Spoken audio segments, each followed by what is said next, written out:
All right, last kick. The noise and the humming of the building, maybe a little bit louder than I'm thinking or not sure or whatever, so yeah, so excuse me if I'm yelling or projecting myself. I'm not sure how it's picking up. So it is for a basic bluegrass recording, grassroots recording. Anyway, we're doing the side kick, and now you'll see, and it's perfect progression and stuff like that. So the side kick foot is cocked in as much. So if that's the sole of my foot, it's cocked in, and then it's also cocked in and rotated, similar to the roundhouse kick one that doesn't hit with over here on the top. It's cocked in, and you're striking with the ball of the foot. Another area that you may strike with is the blade of the foot. And then ultimately, like when you want to do blunt force trauma, or just in general, or you want to kick down doors or something, you want to strike with as much surface area as possible if you do. So you could also just certainly do that. The blade, the lethal, and the heel. The heel of the foot. Did I say the ball? The heel. So you're cocking and you're hitting with the heel. Lethal. Deadly and lethal. Precise, pinpoint one. You hit with the whole thing like that, it's also great too, and stuff. Not as precise. So, and as you're gonna notice the perfect progression, get your leg up. All right? Over here, you could already start your chamber if you want. So the foot is going to be up. The toes can stay where they are. All right? You're doing your chamber. You're over here now. But the only difference is with here is you're not bringing back here because you're not coming from round like a roundhouse. The side kick is a straightforward thrusting one. So you're over here. All right? You're going to be playing with this. All right? Because you're coming out of your chamber. Which means when you throw your kick, you're going to only have a smaller distance traveled and stuff. So you want to keep that tight as possible, and you're going to practice and hold it. Make sure that you're not going too far over, and you're going to come out. Then, when you come out, play with your angles if you want, and fix the foot. That's the one for the heel, okay? That's the one for the blade. And that's just basically your max surface area blunt strike. Max surface area. Blade. Blade. Heel. Good luck with that. But heel.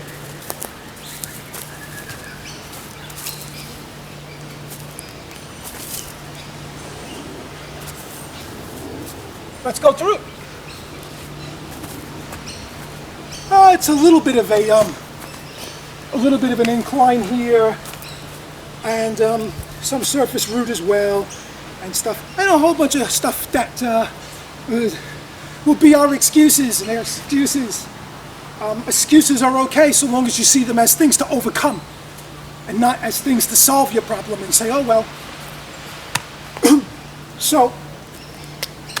Again, the further you are away, you may not start that way, but get up. The further you go down, the easier your balance is going to be in the beginning, okay?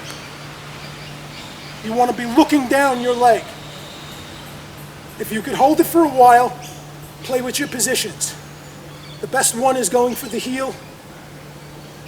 Hitting with the full surface comes natural. Just throwing your kick. A decent side kick will naturally be like that, so don't worry about that as much. All right? Up. The pivot is critical here. This is a powerful kick. You want to have that counter flow and mechanics to work with the kick and stuff. Up.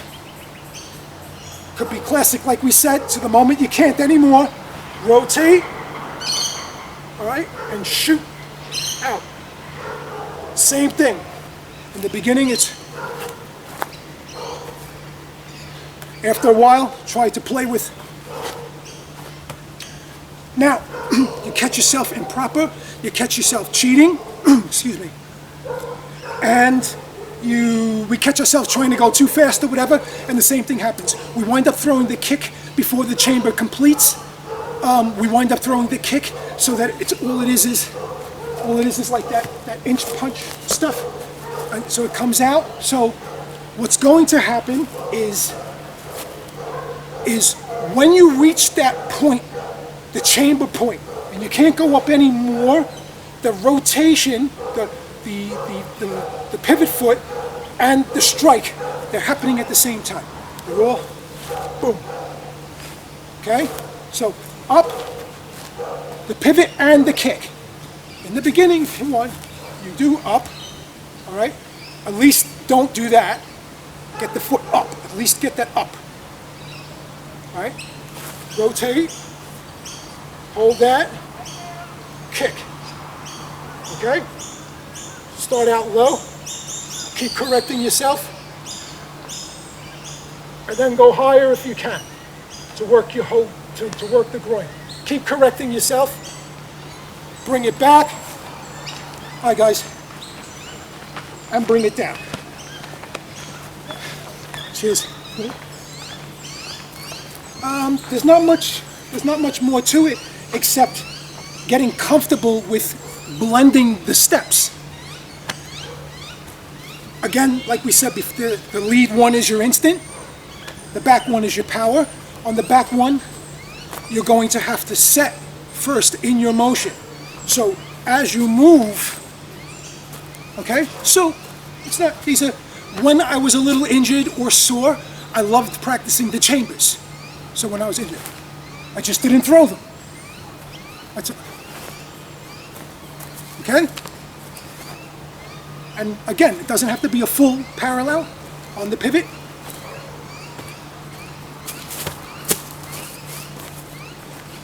And I used to keep that small, if I can chamber within a small confined space.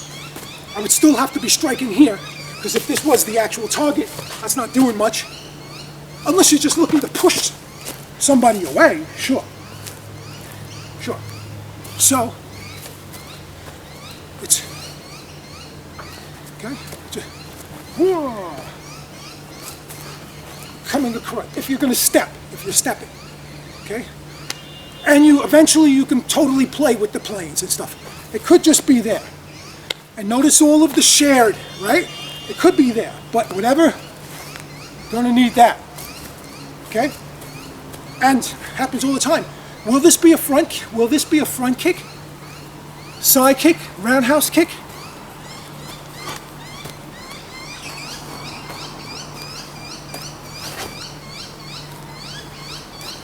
When you're throwing it with some decent power, again, you must lock. When you're throwing it with some decent power, when you're throwing it at all, if you see the little bit of the wave, you know your foot is loose. You know your ankle is loose. Cock it, tighten it.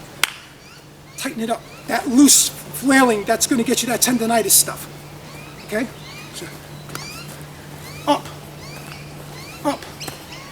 Up. Sometimes when you're feeling you're not doing it right, just start proper.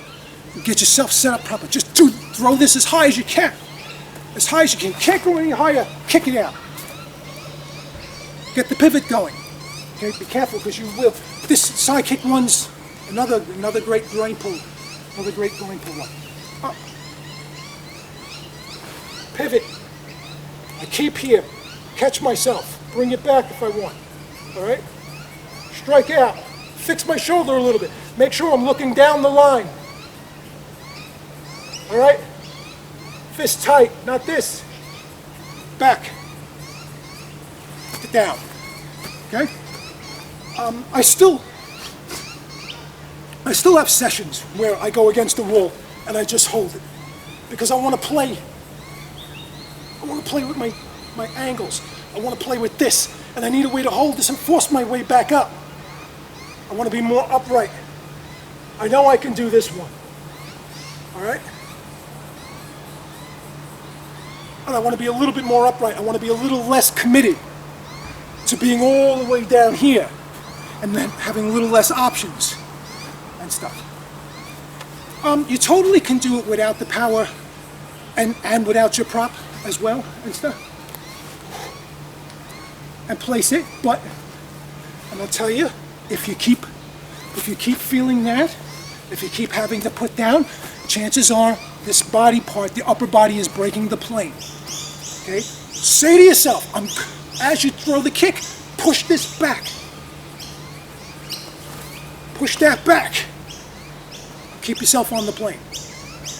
You're easy to see in the mirror as well, but easy to feel. It's easy to feel when you're leaning over. It's kind of easy to feel when you're cheating the chamber, because you won't feel as much of a thrust. You won't feel as much as a kick thrown. Okay? You'll tell. You tell. You want some distance. It's classic physics. You could totally go low. And a fantastic self-defense move. Aiming for the kneecap. Okay? It's the same thing. Though, don't be fooled that you have to do anything extra. It's still the same. Upright chamber, down strike on the kneecap, one of the most devastating moves in general. One of the most devastating simple moves and abilities in general, and for self-defense. Up, down. I would suggest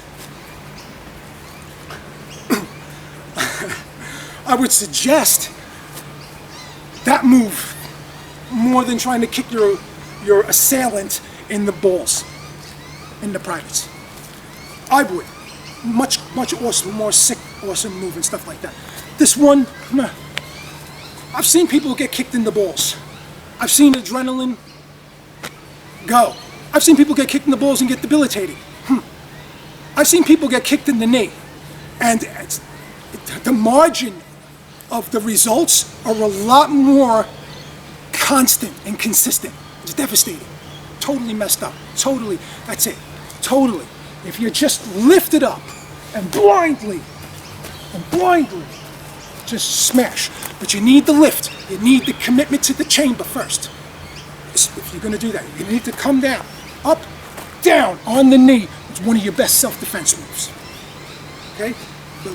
They're all about here. These legs are the last things to be moving. And if your assailant is jumping and flying all around, well, you got another difficult problem. And it's going to be difficult to strike them with any move that you use. And as always, you should probably be looking to run and stuff. But, oh, it's really easy to bait. Really easy to bait them in. Really easy then. You get one chance, and then lift up and strike down, okay? Lower is better. If you're missing, you get up here. You get anywhere, up and below, you're doing well anyway. You're going down here, just, yeah. Anyway, so up, down, and that's your lower side kick. Good morning.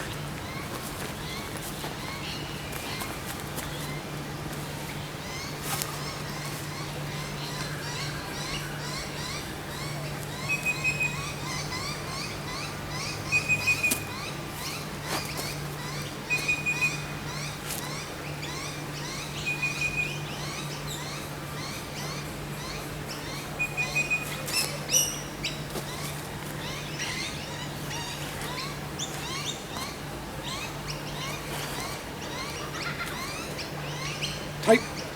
Get yourself.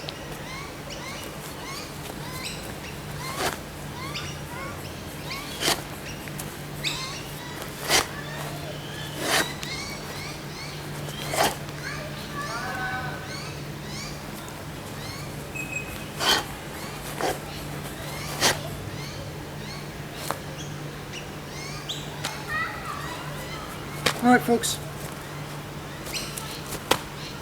Thanks, buddy.